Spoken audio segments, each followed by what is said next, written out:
This Advent, these 4 weeks before Christmas, I've been using some meditations by a Franciscan monk called Richard Rohr. And I kind of woke up to a new way, if you like, of waiting for Jesus at Christmas, mostly through some of the unusual things that he challenged over these last 4 weeks. And he had a particular emphasis. And that emphasis was that it's urgent for us today to focus on an adult Christmas. It's urgent to focus on an adult Christmas. And at first I struggled to grasp what he was saying, but as the weeks went on and I prayed a little with the passages that he set each day, it became clearer and clearer what he was trying to urge us to do. You see, it's not that Jesus in the manger that we blessed and that we celebrate is unreal. I mean, this is the story. This is the story which, despite an increasingly hostile spiritual world, has continued. And what is it that we respond to deep inside at this Christmas time? That's one of the things we respond to. And we put out these little tableaus that we have, and something stirs in us, something deep stirs in us. Because this is the story of God becoming human. Commerce has tried hard, I think, to disguise the spiritual language of Christmas. We come from the southern hemisphere, and we've noticed the celebration of Christmas in the northern hemisphere hugely emphasized. I guess for a whole lot of reasons, but one is the beauty that you experience because of the snow and the lights and the darkness around you. And so White Christmas, which for us was just a Christmas card thing before, has suddenly become quite real. But this is our feast, you know. This is our Christian feast, Christmas. And it's been annexed, thank God, in a whole lot of ways, and disguised by the commercial world. I found when I was doing shopping for gifts and wrapping paper and stuff this week, I found this really beautiful Christmas ribbon. You know, obviously a Christmas ribbon, beautiful red with marks on it and so on. But so that it didn't offend anybody, they called it holiday ribbon. Yeah? Well, I think it's good not to offend. I think it's good that Christians need to be aware that we live in a postmodern world, that not everybody is Christian, nor does everyone necessarily have to be Christian. And we're used to a Christian-dominated world. And yet I think commerce has tried to disguise what it is that we are celebrating at this time. The baby's birth lodges deep inside us. And it's about how God becomes human. But we have to find ways of seeing Jesus at Christmas through adult eyes. To be able to be real with ourselves and people for whom the Christian message is tired, for whom the Christian message may have been forgotten, and maybe for many for whom the Christian message has never been seen.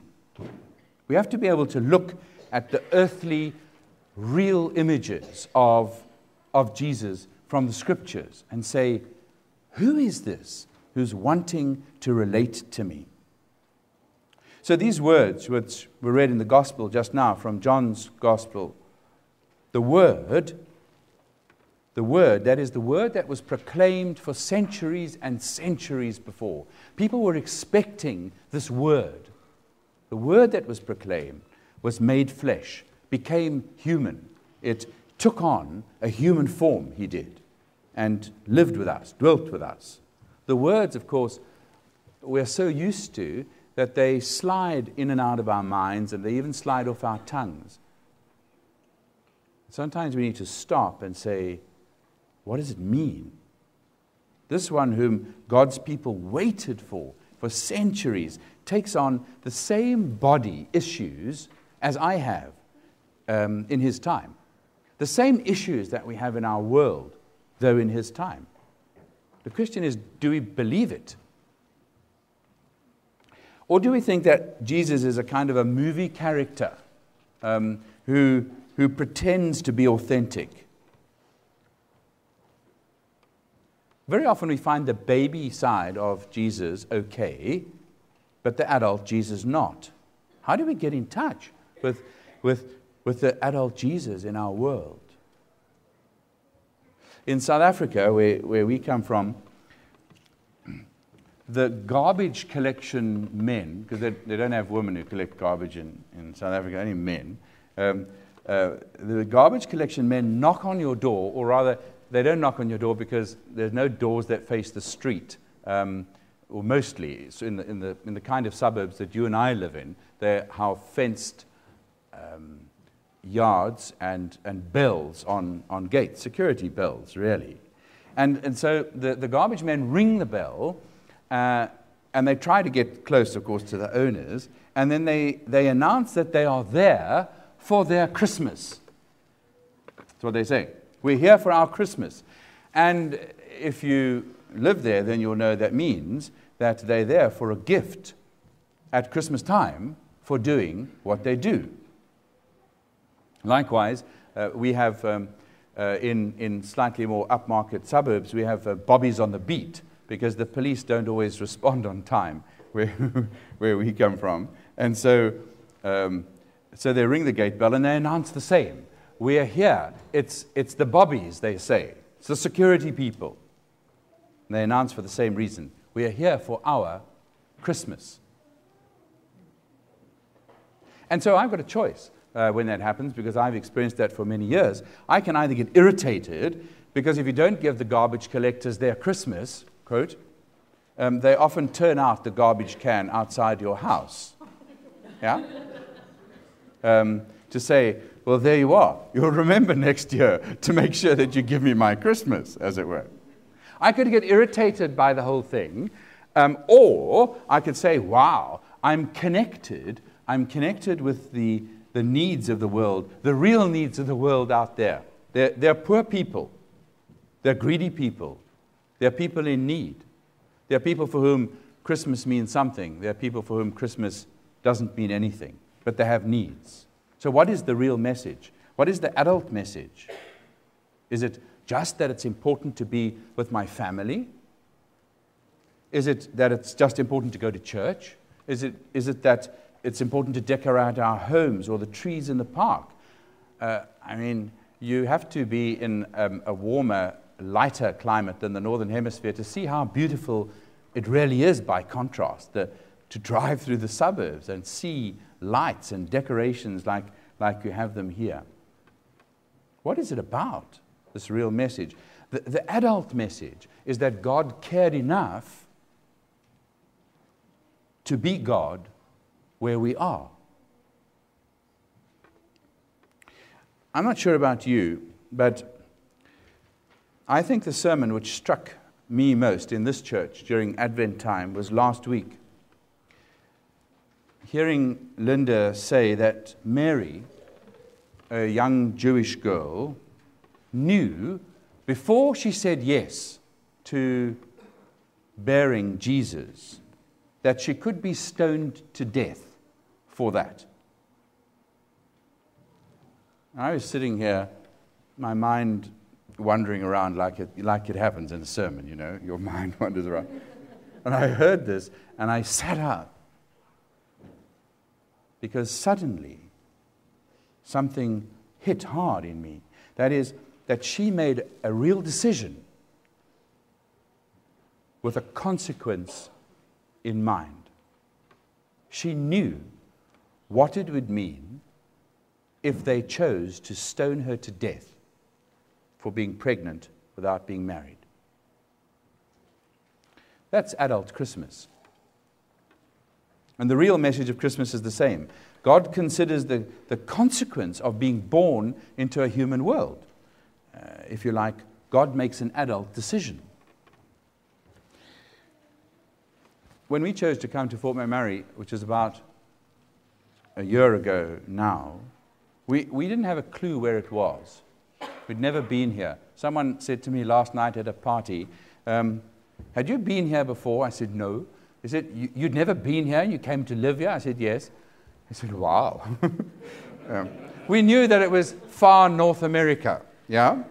And we knew that we wouldn't be earning the kind of money that people earned in the mines because, we're in the church, as it were. And we'd heard about these mines, these oil sands mines. We kind of knew that we wouldn't see our family for maybe a long time, depending on how long we were here. And we heard it was a little colder than South Africa. And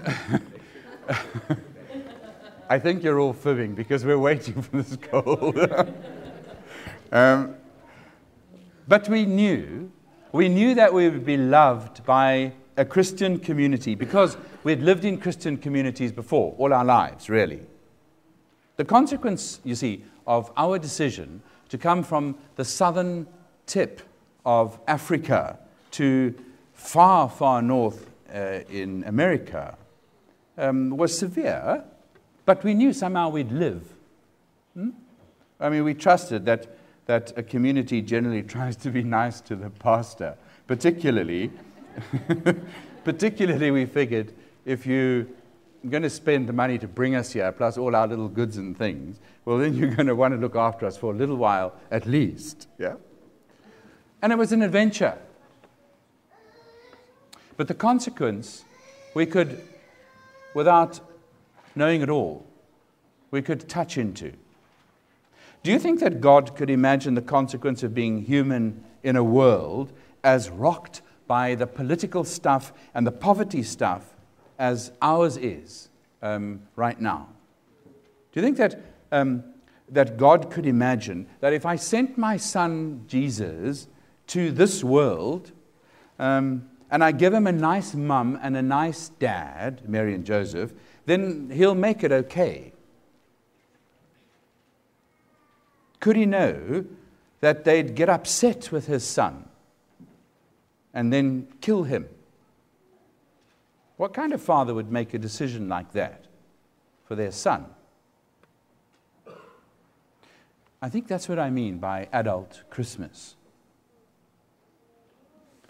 So God's message, when the scriptures say, this word was made flesh and dwelt among us, really is, it's good to be human.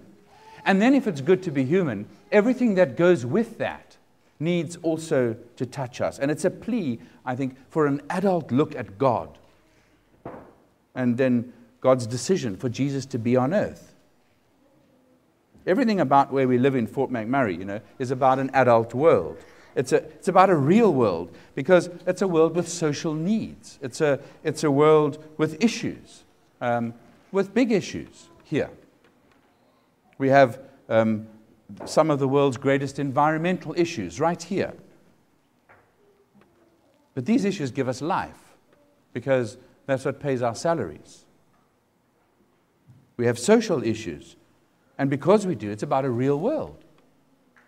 And God wants to be involved in that real world. It's about a real Jesus. So how do we invite him in so that we can relate to him in an adult way? We have money here, lots of it, more than most of North America. And so we have social issues. We have personal issues. We have issues of poverty. We have issues of homelessness. We have issues of foster children with irresponsible parents, of drinking, of drugs. And one of the biggest issues that we have in our part of society is people who hurt inside because they have no one to love them when they work here. I mean, I was pondering this and thinking, how would it be if each Christian family in Fort McMurray, let's say 2,000 Christian families in Fort McMurray, took in one person from a camp, so that instead of them living in a camp, because many of you live there, so you know what it's like. Living in a camp, just came to live with us as a family. How would that be? Not renting our basements out, just expanding our families, because there's a social need for people who are lonely to be loved. I wonder what that would do to the issues of Fort McMurray. Would it be an adult response to Christmas? Do you think that Jesus had a say in whether he'd come to earth?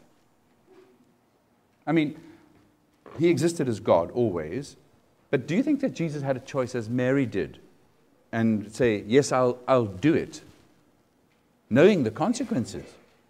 Because when he comes into this world, I mean, it was kind of okay from early on when Jesus was born. Everyone knew that Joseph wasn't the real dad. This is a small world society. In our society, that doesn't mean much. People have rights. Single parents are a normal part of society for us. But back then, kids looked at Jesus. They mocked him. They shunned him as a little boy. And you know what it's like when that happens with our own children. They poked fun at him, and they poked fun at his family. And then, of course, he was big later on, and then he was a novelty, and then they did away with him. It's not a problem for the child to relate to Jesus, but for us as adults, he says, can you connect with me? And he pleads with us. I think Jesus pleads with us not to be put back into the crib, not to be put back into the manger till next year. I think he says, hey, relate to me. Be there for me. Be there with me. What is real in relationship with me? So, what does Jesus say about himself that would be different enough to attract us and to attract the world, and that would make it real? So to end, I want to mention 4 things. What would an adult Jesus look like? Firstly, I think an adult God does not seek power, but seeks relationship. Look at the revolutions of the world today. I'm sorry, but if you worship in this congregation regularly, then I'm afraid Stuart does say uncomfortable things from time to time. But they put up with him still.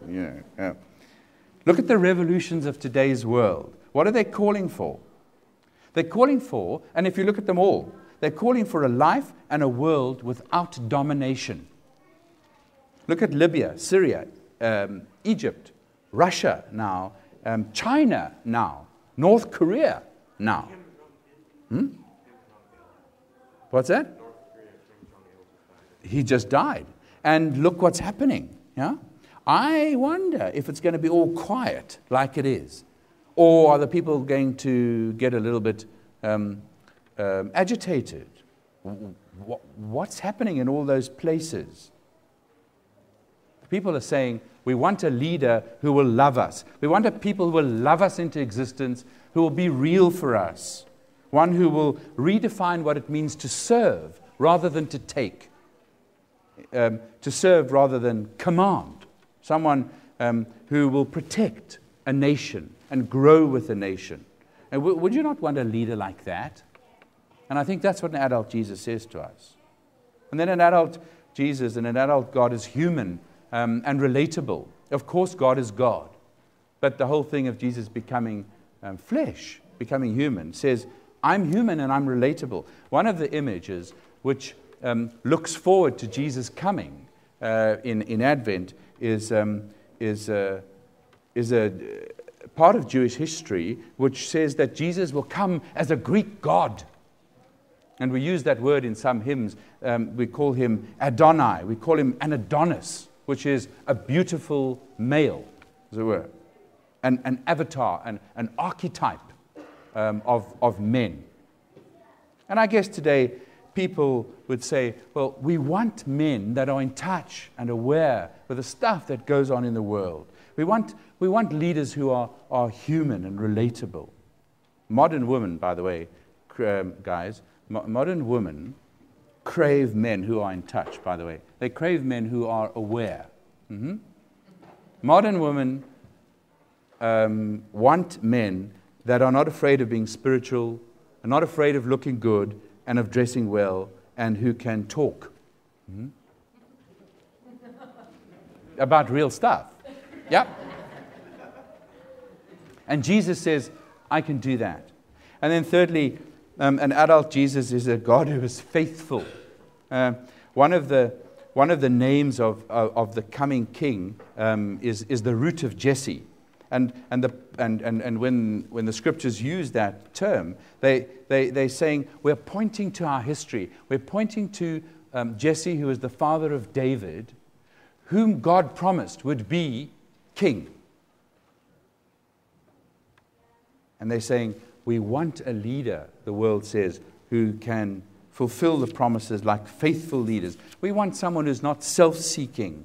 We want leaders who are not greedy.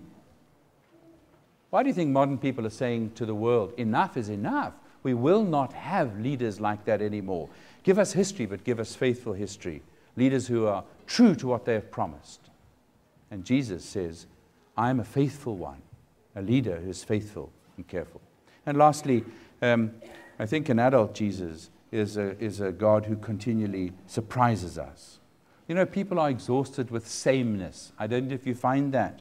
Sameness in politics, sameness in religion, sameness in dull leaders, sameness in greed, sameness in being poor or disenfranchised, being like it always is. And having an adult God means having a God of surprises, a God who is always new, who is different and yet the same, who is stable and yet fresh, creating and making and saying, look at me, this is where I am, I'm in the real stuff, and if you look for me, I will surprise you, and I will be there. So what does that mean for you? Will you be able to look at the lights? And will you be able to look at the manger? And will you remember what the story points to? The manger is there to remind us, not just that Christmas Day is for children, but that this baby means that he took an adult form, an adult decision to come into a real world with real issues and real people, the one that we live in. And so when we sing, "Oh, come to us, abide with us, O Lord Emmanuel," remember also that you're making that invitation to that King who wants to have real relationship with you and with me.